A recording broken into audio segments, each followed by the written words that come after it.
여러분, 오늘도 주님의 따뜻한 날개 품 안 지존자의 그늘 아래 잘 자고 깨셨나요? 오늘도 새로운 몸을 입으셨습니까? 어제의 나의 세포의 구성과 오늘의 세포의 구성은 다르죠.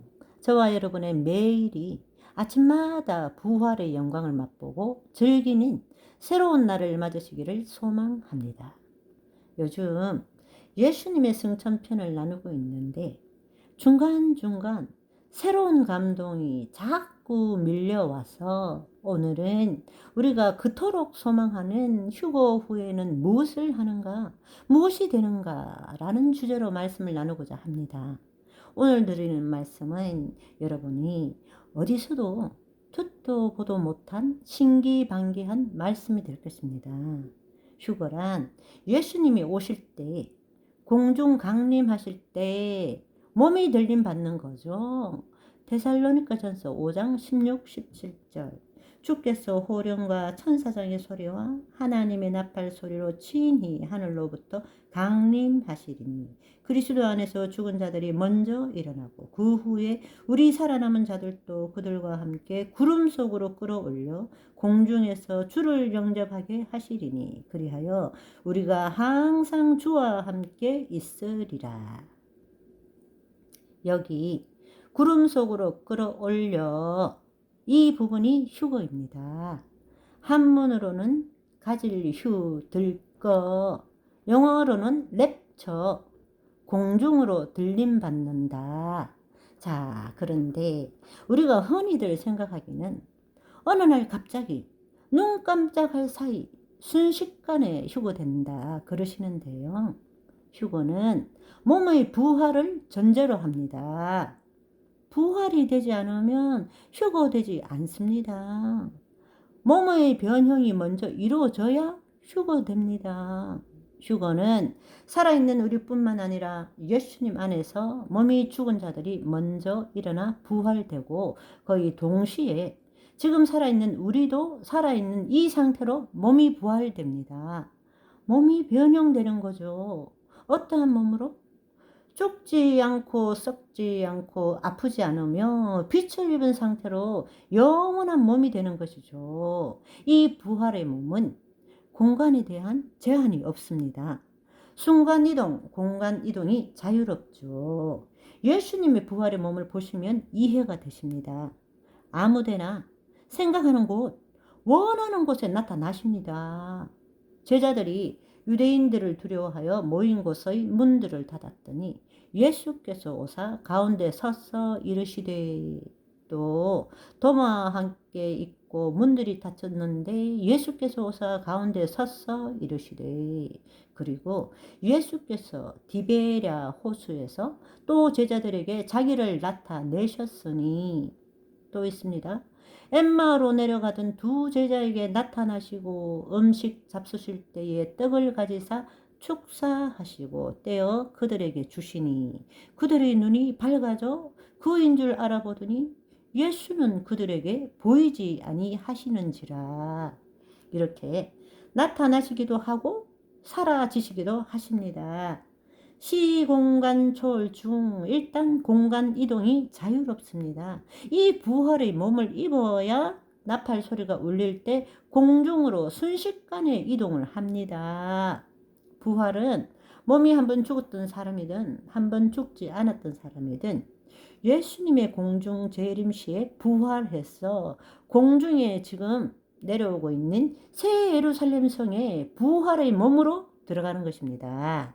들어가서 예수님을 영접하고 그리고 부활하지 못하고 세상에 남아있는 가족에게 나타납니다. 그 영화로운 몸을 보여줍니다.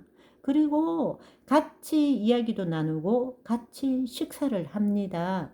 같이 걷기도 합니다. 예수님의 부활 후 40일간의 모습을 보시면 되겠죠. 예수께서 이르시되 와서 조반을 먹어라 하시니 예수께서 떡을 가져다가 그들에게 주시고 생선도 그와 같이 하시니라. 또 누가복음에는 그들과 함께 음식 잡수실 때에 떡을 가지사 축사하시고 떼어 그들에게 주시니. 부활의 몸은 나타나고자 하는 곳에 그냥 나타납니다.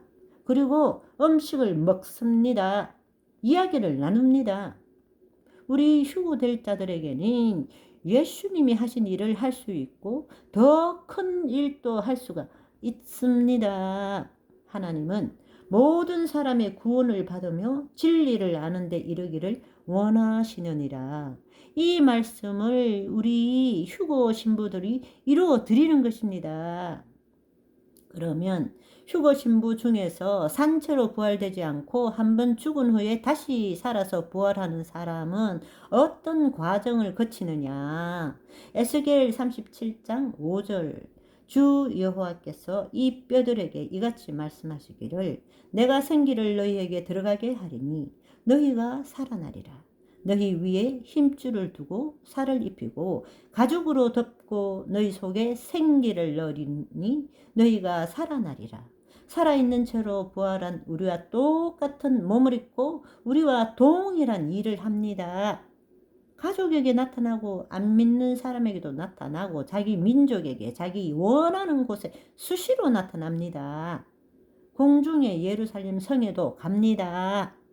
13절 14절 내 백성들아 내가 너희 무덤을 열고 너희로 거기에서 나오게 한즉 너희는 내가 여호와인 줄을 알리라. 내가 또 내 영을 너희 속에 두어 너희가 살아나게 하고 내가 또 너희를 너희 고국 땅에 두리니 나 여호와가 이 일을 말하고 이룬 줄을 너희가 알리라. 여호와의 말씀이니라. 자, 이 말씀을 이스라엘의 회복에 국한된 이야기로 두시면 안 되고 영적으로, 물리적으로, 실제적으로 일어나는 일인 것입니다. 하나님의 말씀은 중의적입니다. 영적으로 실현되고 시대에 따라 실현되고 역사적으로 실현되고 개인적으로 국가적으로 육체에도 그대로 실현됩니다. 예수님의 부활 후 40일은 천년왕국은 이런 것이다 보여준 사건이었죠. 부활체인 예수님과 그냥 육신의 몸을 입고 있는 사람이 공존한다. 공존이 무엇입니까? 두 가지 이상의 사물이나 현상이 함께 존재한다라는 말이죠. 천년왕국에 왕같은 제사장 직분을 가진 휴고 신부들과 천년왕국의 백성으로 들어온 일반 사람들이 같이 공존하는 세계죠. 예수님의 부활의 모습은 제자들이 알아보지 못할 정도로 눈부시고 퀄리티가 뛰어났습니다. 손의 못자국을 보여주고 옆구리에 창자국을 보여주며 내가 그러다 해야 알아봅니다. 영혼의 몸이란 그렇습니다. 그렇게 영화롭습니다. 휴거가 되면 남겨진 자녀는 어떡하나. 안 믿는 친구들은 이렇게 걱정할 필요가 없는 것입니다. 부활이 되면 공중잔치에 있다가도 생각나는 지인이 있으면 거기 나타나면 되는 것입니다. 주소 찾고 지도 볼 필요 있을까요? 생각하면 거기 가운데 서 있습니다. 믿으라 말라 말할 필요 있습니까? 완전히 구원을 이룬 영화로운 몸을 보여주면 게임은 끝나는 것입니다. 부활에 이르는 믿음을 못 가졌던 사람들도 다 깨어나게 되는 것입니다. 깨달음이 중요한 것이 아니라 우리는 날마다 깨어 있는 것입니다. 부활 소망이 그래서 가장 중요한 것이에요. 그러면 부활은 누가 될까요? 예수님이 죽지 않으셨다면 부활도 없었겠죠. 예수님 안에 살며 자기 자신을 포기하고 주 안에서 죽은 사람, 십자가에 자신을 쳐서 복종하여 영으로서 몸의 잘못된 행실을 죽인 사람, 삶이 예수님 안에서 예수님의 생각으로 예수님의 느낌으로 말하고 행하던 사람만 부활의 영광을 맛보게 되는 것입니다. 말씀을 있는 그대로 보고 그 말씀대로 이루는 삶을 살았던 사람만 예수님께서는 부활 후에 산상교훈이라든가 병자를 고친다든가 이러지 않았습니다. 그냥 나타나시는 것만으로도 수백 가지 가르침을 대신하였죠. 바리새인이나 사두개인이나 혼내지 않았습니다. 그들이 그 광채의 모습 가까이 오지도 못하죠. 감히 너무 두렵잖아요. 또 그들 중 예수님의 부활의 모습을 보고는 믿게 된 자들도 많았겠죠. 딱 한 가지 베드로에게 말씀하셨습니다. 이거는 구원을 이루는 삶을 살아가는데 너무나 중요한 것이거든요. 베드로가 자신이 어떠한 죽음으로 하나님께 영광을 돌릴 것이라는 예수님의 말씀에 그것이 무슨 뜻인지도 모르는 상태이지만 그러면 요한은 어떻게 될까? 궁금해하며 아무런 나쁜 의도 없이 그냥 예수께 여짜오되 주님 이 사람은 어떻게 되겠사옵나이까? 라는 물음에 내가 올 때까지 그를 머물게 하고자 할지라도 너에게 무슨 상관이냐? 너는 나를 따르라 하시니라. 이것이 더 좋은 부활에 동참하게 되는 포인트입니다. 남이 무엇을 하든 어찌 되든 전봇대로 일을 쓰시던 남이야 뒷간에서 낚시질을 하건 말건 자신은 자신의 일을 하나님의 일을 예수님과 함께 예수님과 연합된 삶 예수님의 길을 따라가면 되는 것입니다. 저와 여러분이 하나님의 영 안에서 영이 살아나서 하나님과 하나됨을 잘 보존하여 항상 말씀에 복종하고 두렵고 떨림으로 구원을 이루어 가시는 오늘이 되시기를 바라며 내가 그리스도와 그 부활의 권능과 그 고난에 참여함을 알고자 하여 그의 죽으심을 본받아 어떻게 해서든지 죽은 자 가운데서 부활에 이르시기를 바라며 데살로니가 5장 23절 24절 말씀으로 마무리하겠습니다.